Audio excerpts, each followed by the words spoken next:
नमस्कार, मैं अमित श्री अरविंदो सोसाइटी की ओर से आपका हार्दिक स्वागत करता हूं। आज हम शिक्षा में शून्य निवेश नवाचार अर्थात ZIIEI कार्यक्रम के द्वारा संकलित किए गए एक रोचक नवाचार नामकरण को लेकर प्रस्तुत हुए हैं। इसके लिए हमने उत्तर प्रदेश बोर्ड के कक्षा 1 के पुस्तिका कलरव के पाठ क्रमांक 20 चंदा मामा लिया है। यह पाठ चंदा मामा के अंतर्गत परिवेश में आने वाली विभिन्न आकृतियों जैसे गोला, आयताकार, वर्ग, बेलनाकार आदि के बारे में बच्चों को आसानी से जानकारी दी जा सकती है।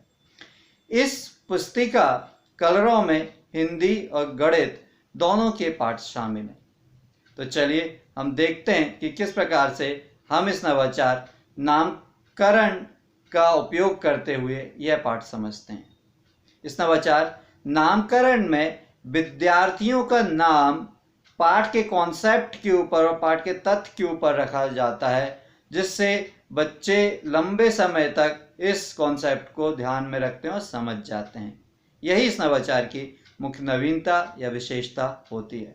इस नवाचार के कारण न केवल विद्यार्थी पाठ की विषय वस्तु से रूबरू होते हैं, बल्कि बच्चों की सर्वांगीण विकास के लिए, बच्चों की होलिस्टिक डेवलपमेंट के लिए जो भी गुणों की आवश्यकता होती है, जैसे शिष्टाचार, अनुशासन, धैर्य, विनम्रता, परस्पर सहयोग, आत्मविश्वास, ये सारे गुण बच्चों में धीरे धीरे इस नवाचार के कारण विकसित होने लगते हैं।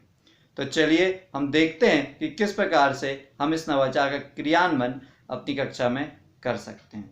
इस नवाचार का क्रियान्वयन एज ए रिवीजन या पुनरावृत्ति के रूप में भी किया जा सकता है, जिससे बच्चे इस कॉन्सेप्ट को अच्छे तरीके से और डेवलप कर सकें और विकसित कर सकें और समझ सकें। इसके लिए क्या किया जाता है, विभिन्न नामों की चिट बना दी जाती है, जिसमें आकृतियों के नाम होते हैं, जैसे बेलनाकार, गोलाकार, आयताकार और चौकोर। तो इसकी एक एक पर्ची से एक एक बच्चे के ऊपर लगा दी जाती है। अब उस बच्चे को उसी आकृति के नाम से पहचाना जाता है और बुलाया जाता है। गोलाकार, वृत्ताकार, आयताकार, चौकोर। तो ये सब बहुत दिनों से चलता है, हर बच्चे को एक नाम दे दिया जाता है। तो बच्चे जब दूसरे बच्चे उसको उसी नाम से पुकारते हैं और टीचर भी उसी नाम से पुकारते हैं, तो वो उसका कॉन्सेप्ट उसको बहुत अच्छे से समझ में आ जाता है और याद हो जाता है। अब कुछ दिन बाद जब ये पूरे अच्छे से समझ जाते हैं बच्चे, तो उस चीज़ से संबंधित, उस आकृति से संबंधित वस्तुओं को उसके नाम के आगे जोड़ दिया जाता है। जैसे बेलनाकार के आगे लिख दिया जाता है एक पर्ची में बांसुरी, आयत के आकार के नीचे पर्ची में लिख दिया जाता है दरवाजा। फिर उसी प्रकार से जिसमें गोलाकार लिखा रहता है उसके नीचे लिख दिया जाता है गेंद। इस प्रकार से अब उस बच्चे को उस नाम से भी पुकारा जाता है। तो बच्चों को समझ में आ जाता है कि भाई गोलाकार है तो गेंद हो सकती है, बेलनाकार है तो बांसुरी हो सकती है, आयताकार है तो ब्लैक बोर्ड हो सकता है या दरवाजा हो सकता है। इस प्रकार के सभी बच्चों से जब ये एक्टिविटी होती है तो सभी बच्चों को ये कॉन्सेप्ट आसानी से समझ में आ जाते हैं और लंबे समय तक याद रहते हैं। उम्मीद है कि ये नवाचार का क्रियान्वयन आपको भी जरूर पसंद आया होगा और इसका क्रियान्वयन आप अपने विद्यालय में जरूर करेंगे।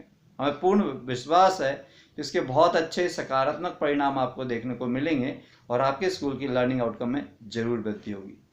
यदि ये वीडियो आप फेसबुक के माध्यम से देख रहे हैं तो प्लीज़ ZIIEI का फेसबुक पेज जरूर लाइक कीजिए। अभी तक यदि आपने ZIIEI का यूट्यूब चैनल सब्सक्राइब नहीं किया तो प्लीज़ आप ये यूट्यूब चैनल सब्सक्राइब कर लीजिए। नीचे डिस्क्रिप्शन पे इनोवेटिव पाठशाला मोबाइल ऐप का लिंक मौजूद है, जिसे आप डाउनलोड करके इसी प्रकार के रोचक, मनोरंजक और ज्ञानवर्धक नवाचार प्राप्त कर सकते हैं और अपने स्कूल का लर्निंग आउटकम बढ़ाने में मदद कर सकते हैं। वीडियो देखने के लिए बहुत बहुत धन्यवाद। नमस्कार।